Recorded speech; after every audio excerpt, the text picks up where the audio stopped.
स्वामी समर्थ सर्वांना आराध्य भारती रेसिपीमध्ये आपल्या सर्वांचे स्वागत आहे। चला तर मंडळी, गणपती आलेत। आता गणपतीसाठी आपण मस्तपैकी मोदक चॉकलेट बनवणार आहोत। तर गणपती स्पेशल असे चॉकलेट बघायला विसरू नका। ते घेतले मी चॉकलेट कंपाऊंड आणि व्हाईट कंपाऊंड, ही दोन कंपाऊंड घेतले आणि त्यानंतर ते कट करून घ्यायचे। तर बाजारामध्ये अगदी सहजरित्या हे मिळून जातात, पण तो चॉकलेट बनवण्याची ही कृती जी आहे ती पुढे कंटिन्यू बघा। अगदी छान आणि क्रिस्पी असे मस्त चॉकलेट घरीच बनतात। खायला तर अतिशय चव आणि टणक लागतात, मस्त दाताखाली एकदम छान मस्त चॉकलेट होतात। तर ते कसे बनतात ते नक्की व्हिडिओ पूर्णपणे बघा। तर असे मी दोन प्रकारचे इथे थोडेच घेतले तिथे कंपाऊंड। तर याच्यापासनं 10 ते 12 चॉकलेट सहज बनतात एवढंच कंपाऊंडपासनं। तर ते ह्या पद्धतीने कट करून घ्यायचे। तर ते इकडे मी गॅसवरती पाणी ठेवलेलं होतं आणि त्याच्यावरती आता मी एक भांडं ठेवून घेतलं आहे। त्या भांड्यामध्ये आपल्याला हे जे कंपाऊंड बारीक केलेले ते टाकून घ्यायचे, ते व्यवस्थित मेल्ट करून घ्यायचे। तर अशा पद्धतीने पूर्णपणे ते मेल्ट करून घ्यायचे। ते मेल्ट झालेलं आहे आणि खाली ठेवल्यानंतर पण थोड्या वेळासाठी मेल्ट करायचं, म्हणजे खाली पटकन जास्त मेल्ट होते एकदा वाफ दिल्यानंतर। आणि आता मी इथे मोदक मोल्डचा ट्रे घेतलेला आहे, त्याच्यामध्ये हे कंपाऊंड टाकून घेते।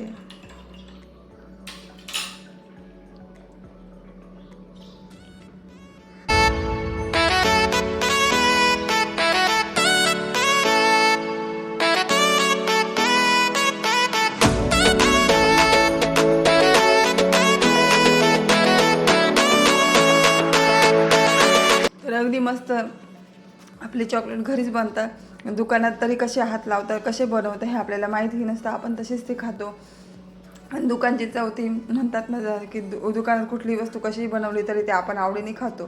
त्यापेक्षा हेच जर घरी बनवलं तर किती त्याची मजाच वेगळी असते। तर अशा पद्धतीने मी टॅप करून घेतले, म्हणजे सगळं खालीपर्यंत ते चॉकलेट जाते। आणि आता मी ते व्हाईट कंपाऊंड ठेवलेलं होतं ते पण आता ह्याच पद्धतीने आपल्याला ती मेल्ट करून घ्यायचं आहे। आधी एक पातेले घ्यायचे आहे, त्याच्यावरती पाणी ठेवायचे आणि मग नंतर डिश ठेवून किंवा एखादं भांडं ठेवून त्याच्यामध्ये हे चॉकलेट टाकून मेल्ट करायचं असतं ते। आणि आता खाली घेतल्यानंतर पण ते पुन्हा असं पूर्ण हलवून घ्यायचं आहे, कारण खाली घेतल्यानंतर ते चांगल्या प्रकारे मेल्ट होतं। तर व्हाईट कंपाऊंड जे असतं ते जास्त जरा चिकट असतं, ते लवकर निघत नाही। त्यामुळे ते नाही असे मी 2 चमच्यांच्या साहाय्याने ते टाकून घेते। ते जरा जास्त म्हणजे चिकट असतं जास्त, खूप चिकट असल्यामुळे खूप मेहनत घ्यावी लागते ते काढण्यासाठी। पण कुठली गोष्ट करण्यासाठी मेहनत तर घ्यावीच लागते।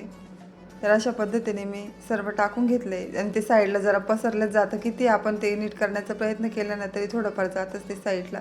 त्यानंतर थोडंफार हे चॉकलेट कंपाऊंड जे उरलेलं आहे ना ते त्याच्यामध्ये पुन्हा वरून आपल्याला टाकायचं आहे। तर अशा पद्धतीने 2 प्रकारच्या फ्लेवरमध्ये चॉकलेट बनणार आहे। तर खायला पण अतिशय चविष्ट आणि मस्त चॉकलेट होतात, टणक पण लागतात दाताखाली एकदम।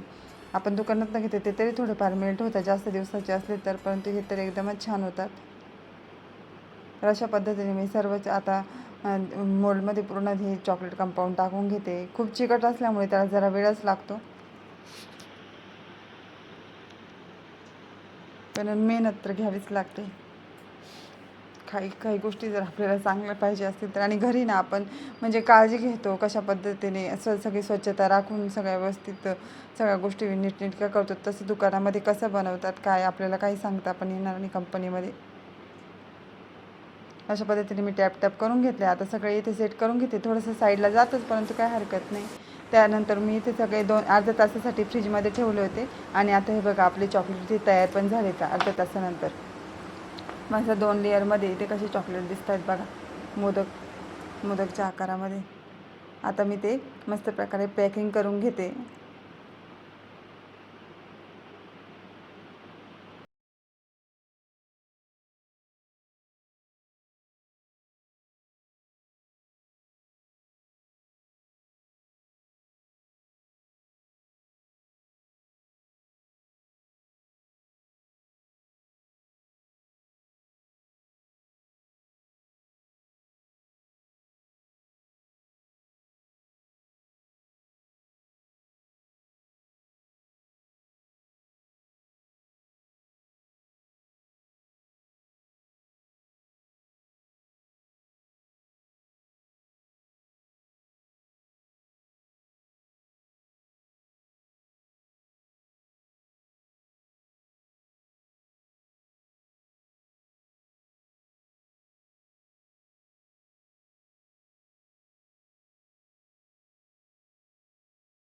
हां